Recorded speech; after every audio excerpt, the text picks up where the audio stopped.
All right. Hi, everyone. Thank you so much for joining us this afternoon for our webinar, Restoring Northeast Tennessee's Waterways, as we take a closer look at the hard work in response to Tropical Storm Helene. I see a few more people still coming in the room, so as they start joining us, we'll be sure that they are able to hop in and be part of this conversation. But I figured we would start that conversation and get going. So I'm Melissa Egan. I'm the Community Relations Officer here at TEMA. I'll be guiding us through today's conversation as we highlight the large waterway debris cleanup effort going on for quite some time.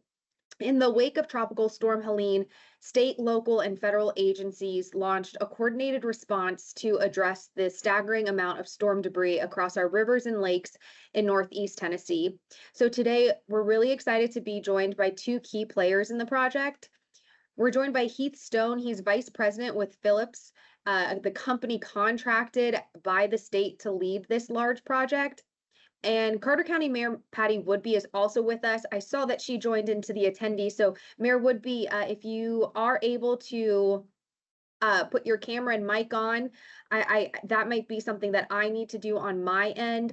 I can get to that in just 1 second. Um, we're really excited to have this conversation. Obviously, there's been a lot of coverage, a lot of hard work, a lot of planning that has gone on through this process. So we figured it was timely to have that conversation now as we're almost at a year and just give a little bit more of input onto this project as a whole. So while I get with Mayor Woodby and give her some access for her mic and her camera, I'll start off with Heath. Heath, if you just want to introduce yourself a little bit more and just kind of give everyone that first look at this project, how it all started in those days or weeks following Helene. Thanks, Melissa. Glad to be here with everybody. And yeah, as you mentioned, we are coming up on approaching 1 year from Helene making landfall and impacting the Northeast Tennessee area. Originally we actually started out working with TDOT doing the removal along the right of way. And, as we were working that, we noticed there was a larger amount of debris that was within the waterways and along the riverbanks. And so we began working to look at what that response looked like. We eventually went under contract with the state. And, as we began those operations, we worked on splitting up the rivers and the waterways into different segments, both by county as well as by waterway, and then even did some subdividing within as we brought in hundreds of resources to quickly and safely remove the debris throughout all the waterways. And I think I have got Mayor Woodby figured out. Mayor Woodby, are you on the line? I think you should have access with your camera and your mic now. I am. I'm good. Awesome. Thank you so much for joining us here. And now I'd like to get over to your perspective as we continue through this conversation. It's hard to believe it's been a year since Helene impacted our community, or just about a year. We're getting close to that September. How do you feel today as a whole when it comes to the waterways in your county and in your community? Well, we've had an amazing recovery. We are very far along, and the cleanup has been remarkable. I was just having this conversation with my EMA directors yesterday with a team that we were speaking to. I think FEMA had slated our recovery time between 7 and 8 years. We think less than 5, and that comes along with the way that partnership worked with P&J as far as cleaning up the waterway and the rivers and streams was huge for Carter County. We ended up, just a little background on the destruction that Helene caused for Carter County. We had around $180 million in infrastructure damage, which is public infrastructure, roads, bridges, county buildings. We lost a school, we lost fire departments, all of those, around $180 million, and then around $150 million in residential damage. So almost a third of our entire county was almost completely destroyed with losses on each of those arenas. So And that didn't even include, that dollar amount did not even include the rivers and streams. And of course, we have a lake in Carter County. So that dollar amount did not even include that. So this project was unprecedented. And I am so grateful to the director of TEMA and his team and everybody there for putting this together and making this so doable for us. And it was a very easy process. We didn't have a lot of, as far as contracts or doing anything, TEMA handled all that with P&J directly. But at the local level, P&J was fantastic on community relations. That was one of the biggest things I was concerned about, is having an outside contractor come in, because they did have to get permission to get in on the right-of-ways, which were property owners' homes and areas that they had to get that equipment into to get into access the rivers or the lakes. And it was just nothing but everyone was so professional. I had absolutely no complaints, no phone calls about this process, and everyone was extremely pleased. And it's been fabulous. I think our count, and we were one of the smaller counts, was around 360,000 cubic yards cleaned up out of the waterways in Carter County. And that's just on the waterways, which is pretty phenomenal. And it was an amazing project. We absolutely had no hiccups in that project, and my community is thrilled that actually the riverbanks look better than they have ever looked. And it looks great. Everything looks great, and we're very pleased, very pleased.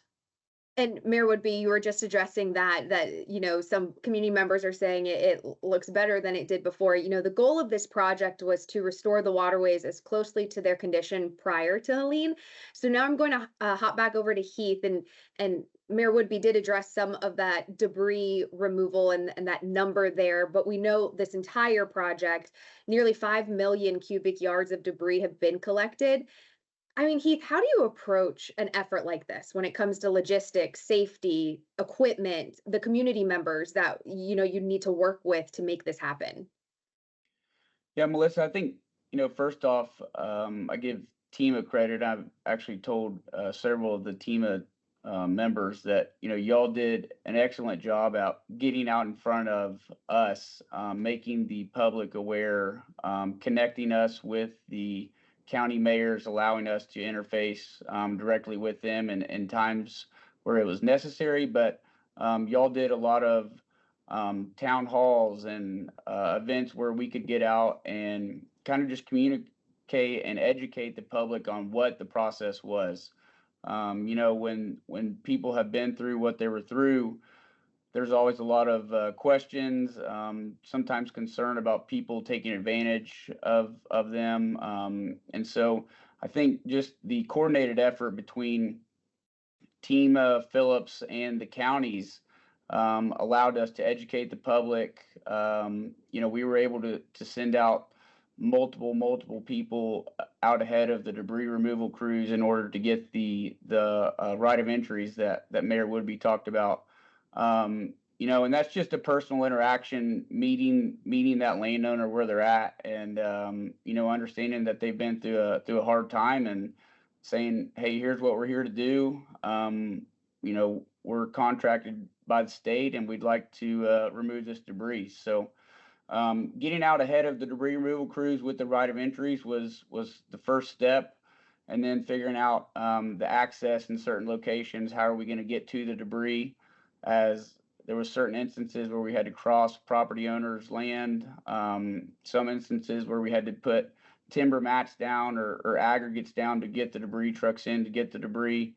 There was instances where we, for instance, in Carter County on Watauga, we had to put barges in the water to go out and get the debris that was floating throughout the water. And Watauga was a little bit different than all the other instances, as most of the other rivers, the French Broad, the Nolichucky, and the other rivers, we could mainly reach the debris from the banks or access the water with our equipment if it was necessary. But out on Watauga, we had to utilize the barges with the water being a lot deeper. And so it's again, we broke up the waterways into segments, and then released the crews. We put safety personnel throughout the project. We put managers and supervisors out throughout the project so that we're making sure that we have a coordinated approach, that it's not just a free for all, but we're continuously working down the waterways. We're completing sections as we move, and as we would finish an area, working to pull out the access that we had built to feel as necessary, and then working on restoration. So we're currently in the stages of finishing up some stuff and working on cleaning our way out and off the project. Awesome. Yeah, and you moved right into my next question. Where's the project today? I think you just answered it, but we're wrapping up there. Yeah, so we are not removing any more debris. We actually have finished that. Currently, we do have debris at some debris management sites. We had those strategically located throughout the project to essentially, that's a debris management site is an area where we temporarily take the debris in order to reduce it. So with vegetative debris, we would grind it down and reduce it to be able to haul it off as mulch, or for instance, where we took vehicles, it would be staged, or C&D debris, or household hazardous waste or appliances, but we would take the debris to those debris management sites before they would be taken to a final disposal. So we're currently just finishing mainly grinding at a couple sites, finishing hauling out the mulch, and a lot of the sites we are currently already closed those out, but we're currently painting our way off the job. Good news for everyone involved. I have a couple questions that I think I would love to hear perspective from both Heath and Mayor Woodby. But before we get to that really quick, I did want to mention if anyone who is attending right now has any questions, please feel free to put them in the chat. We do try to keep this to a half hour, so we have about 15 more minutes. But once we get through the next couple questions, if anyone has any specific questions that they would like to add, we'll do our best to get them answered during this webinar. And if not, we'll get you an answer if we do have to follow up after the fact. But if you would like to participate in this conversation, have anything specific you'd like to ask, feel free to drop that in the chat. My first question is really, as I mentioned, for both Heath and Mayor Woodby, and I feel like there may be a difference of perspective on this based on your expertise. But looking back, what aspect of this operation do you feel went especially well in this multi-agency effort? So I don't know who wants to start first, but whoever would like to take the mic. Hey, do you want me to go? Go ahead. Well, Sure. one of the things I thought was fabulous were those community meetings that we had. Those were phenomenal, and that really helped because you had a department head from every agency in the state that was there to answer concerns. And one of the biggest concerns was our anglers and the fishing habitats.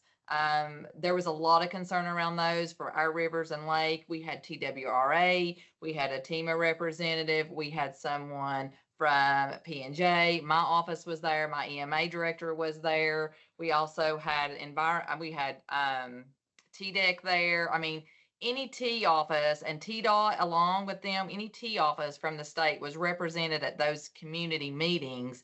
And those were fabulous because we had a large showing for those, and the questions, even though people were frustrated because they were concerned about damages to their property, the fishing habitats, all of those questions got answered, and it helped the process, and it probably helped the process for P&J also, because we also did a lot of social media and press releases with letting people know that they were in the area and this was what was going on. And so that multi-agency community meeting really kicked off, I think, a little bit of an ease for the process, and letting the community welcome this in and know, we're just, they're here to do a job, but they are conscientious of, how empathy towards what people have been through. So I think those community meetings were great. And I just think those kind of set the standard for anything like this. As long as the community is aware and you're in front of that, it helps to deflect or defer or lessen the aggravation that citizens may have if something's going on.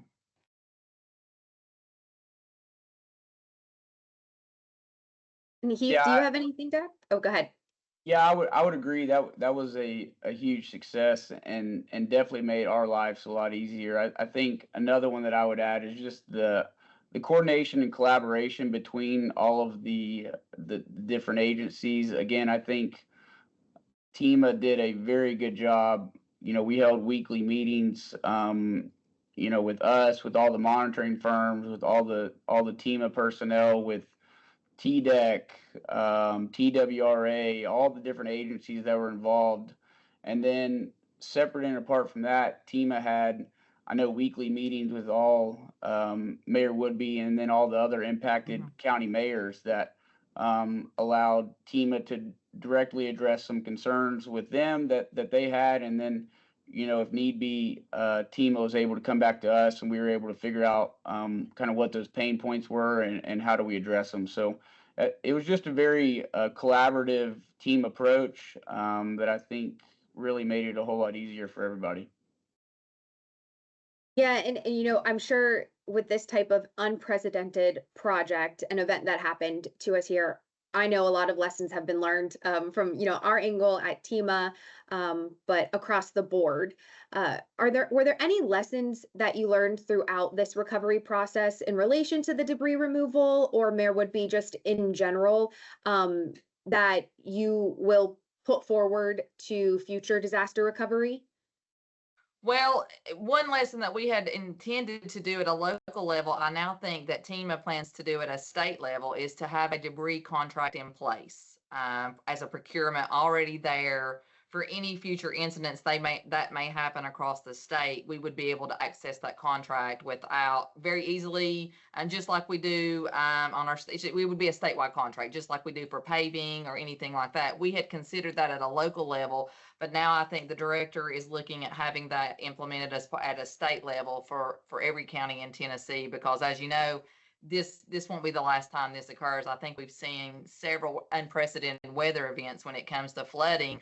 And I can tell you, Texas will be looking to Tennessee on how to mitigate and with the debris, because I think we've set the standard for debris removal in the state, not just on the waterways, but on the land and the right of ways. And I know that Texas will be looking to Tennessee on how we've done that process, and I think we've done an excellent job on the debris removal.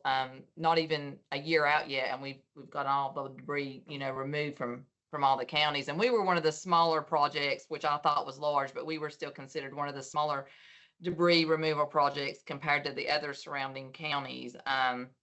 But that was a lesson that was taken away, was with all this debris and not having really any knowledge on what to do and how to handle it, because TDOT stepped in and started removing debris, and they normally don't do that. And the National Guard removed debris, and that's something they've never done. So everybody kind of had to step out of their wheelhouse on the debris piece of it. So putting a statewide contract in place and having it ready for counties to access is an extremely good idea. And so I think that has been one of the takeaways to try to alleviate this from happening again, to have easier access to companies such as P&J, just to get them into our counties and to get them moving now that we know what to do. And Heath, were there any lessons on your side? Have you had worked on a project of this magnitude before? How does that how did it equate to other projects that you had worked on? Melissa, every disaster is a little bit different. And, for Tennessee, this was definitely an event that they've never seen before. While Tennessee's had floods and tornadoes, this was definitely the largest that I know of, a storm that Tennessee has had to endure. And so, I think there's always things that you learn. States like Florida and Louisiana, they have hurricanes and storms, almost every year. And so, some of their residents have expectations on how things are going to happen because they've been through it multiple times. I think the biggest thing I learned, and I think that we probably saw, like I said, from the benefit of this, is just getting out to the community, working with the agency to communicate to the public what is going to happen. Here's the steps that's going to happen. It's not going to be an overnight process. Um, the debris is not going to be gone the next day, even though everybody wants it to, but it's a large coordinated effort, and just making sure that you set expectations for the people that have been impacted, and then they're ready to get their lives back to normal. Yeah, of course. There's that communication. Obviously, in my department here at TEMA, we work in the communication field, so it's so important to make sure that people know what to expect, because as we all know, no one wants to be in the dark when new projects are happening or things like that. So it's definitely a goal for us moving forward as well. A big lesson learned was that communication aspect, to just make sure that everyone has access and has the heads up of what's to come, because if individuals can expect the changes that are coming, or why decisions are being made, it's a lot easier through an already exhausting and trying process of recovery. So this leads me to my next question. I'll start with Mayor Woodby. What's next for Carter County, and how can residents support these ongoing efforts, not only to keep waterways clean and safe, but just the recovery effort to, building Carter County back, or to better than what it was but prior to Helene? Well, what's next is we've got to get our roads and bridges built back. I mean, TDOT's done a lot of work on the state bridges and the state roads, but local governments are responsible for their own local roads. And Carter County had 3 local bridges that were destroyed, and local government's responsible for putting those back. So with a small rural county such as Carter County, 57,000 in population, we don't have the budget for that. So what we had to do is we had to borrow money. We had to do a bond. So our total cost for our replacements for our roads, we had 55 roads destroyed. We had 63 roads destroyed with 55 miles and 3 bridges destroyed. So we went out and borrowed money because the process for FEMA takes so long, and my citizens need their roads. We need to get these bridges built back. And so we've borrowed the money to go ahead and get started, and those that procurement process has started, and we've selected contractors for that, and some of that work has already started. So right now, the goal is to get our roads out of the temporary state into a permanent state and begin to get our bridges built back. And all 3 of them are currently in the engineering phase. And those bridges go out for bid in September to select a contractor, and we hope to have those built back within 2 years. So the main goal on the public side or the county government side is the infrastructure, which is the roads and the bridges. And then on the residential side, we have a long-term recovery group, and they have been phenomenal. That has really been a beacon of light for our residents, helping get homes built back. And we are seeing homes built back, and we're seeing mobile homes put back on their foundations. But we are also seeing another phase happening in Carter County. There's more of a late phase where people are still just now coming back to their homes and realizing they're destroyed because these property owners left, and whatever may have happened between Helene and 10 months later, whether it be financial concerns, just nowhere else to live, and have left, and now they're coming back. And so there's another phase of us having to have the long-term recovery start, with these new homeowners that have lost their home, to muck out their properties and try to fix what's lost. So that there's still those late phases happening with citizens returning to homes that are gone. And I think that will continue to happen in through the next year. And we do have homes that people have left, and we don't think they're coming back. So that'll be another future problem for us as a county. We'll just have to see what happens, because those are private properties, and legally, I'm not sure where we will end up with that. But some of the homes that have been destroyed, we don't think anyone's coming back to them. So there's still a lot to do, a lot to work on. But one of the most important takeaways for me from this event is Carter County had no loss of life. We were blessed in that arena. We are the only county that can say that. Every other county had, at least one or more of their citizens, that had died in this event. And there's still one county that still has one missing missing person that still has not been recovered. So we can always build back, and we've found a process for that now. It's just taken some time to get it lined out. And the biggest blessing for Carter County is we didn't lose nobody. We didn't lose anybody's mother, father, grandparents, aunts, uncles, or their children. And so that has what's been just a positive for us. And so I think moving forward, we just opened up one of our bridges. That was a TDOT bridge. So we had a ribbon cutting on that 2 weeks ago. And that was a good form of healing for the community, because it was actually something physical that you could see, because it was the first thing that we've had a chance to say, okay, this is open and back ready to go since Helene. So it was a small piece of healing for the community, and it was very positive.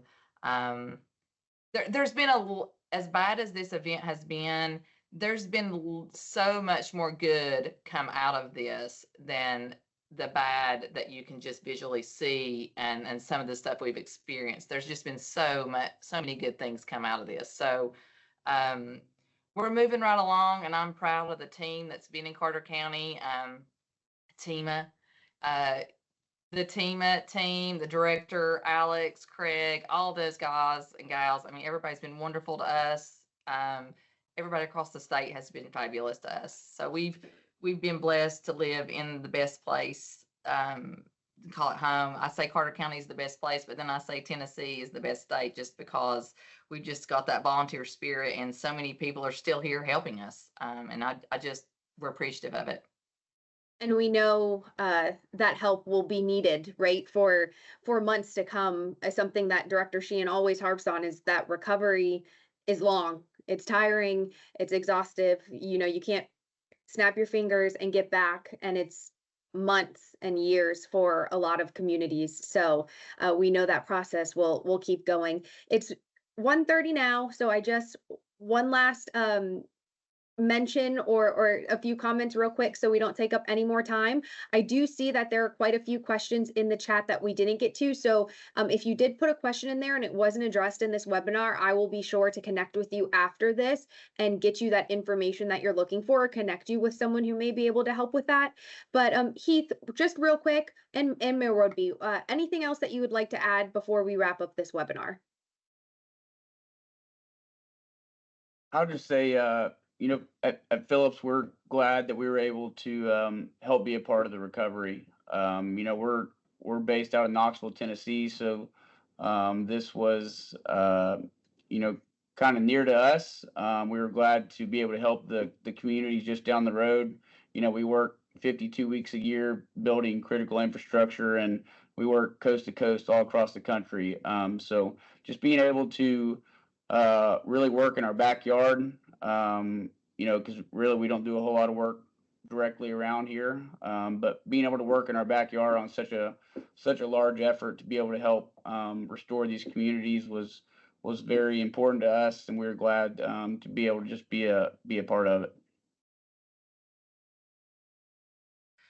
Melissa, I've got one more thing I wanted to bring up. And when we were talking about lessons learned and things and I've spoke about that, but I know everybody on here, you're part of a local community, you've got a mayor, you've got city council commissioners, but I want to take a minute to just say every community has an emergency management department, and you have an emergency manager director.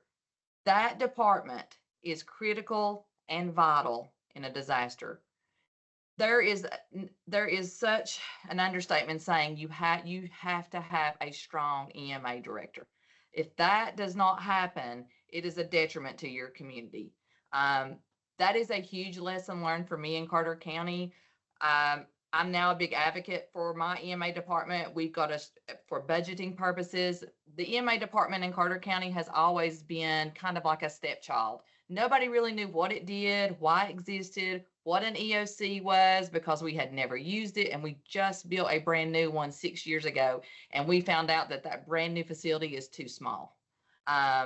It's a critical component in your community, because when an EOC is activated, that EMA director and that mayor, they move to the top of the pyramid, and all decisions are coming from those individuals. So it matters who governs, and you've got to have a strong EMA director and a strong department, and they need to have a budget that so they can use that budget to spend on trainings, tabletop trainings, classes, and being able to coordinate with all of the first responder stakeholders in your community, so that when this happens, everybody knows their role, everybody knows where they're supposed to be.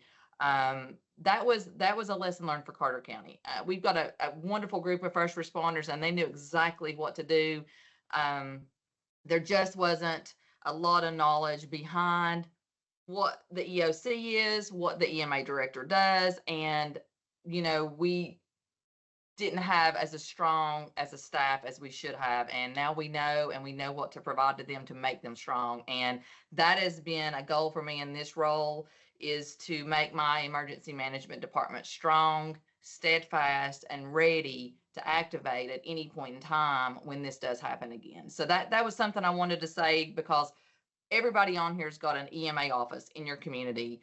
Take some time, learn what they do, show support to them, show up to county commission meetings or city council meetings, and back that department for funding, because it is critical that they have what they need when these events occur, because that office is a critical component in any type of disaster. So that's just one thing I wanted to say.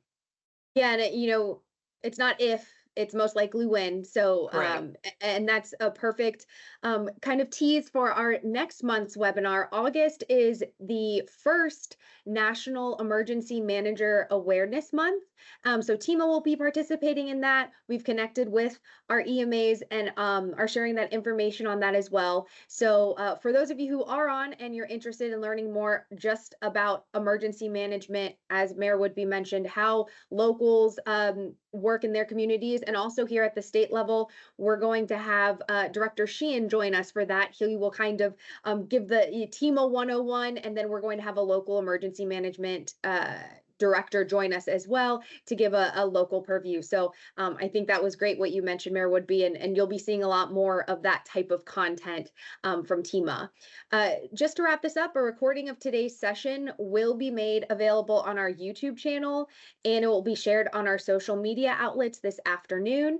Again, for any questions that were in the chat, I am going to hop in this chat as soon as we wrap up and grab those questions and either get you those answers or point you in the direction of someone who will be able to provide some information for you. So I just wanted to thank Heath and Mayor Woodby for your time, and everyone who joined us today. This project really shows the resilience of Tennessee's communities and the power of partnerships in the face of disaster. So thank you all for taking time out of your day to join us. Mayor Woodby, Heath, thank you so much for your perspective. And I hope everyone has a great end to their work week. Thank you. Thank you.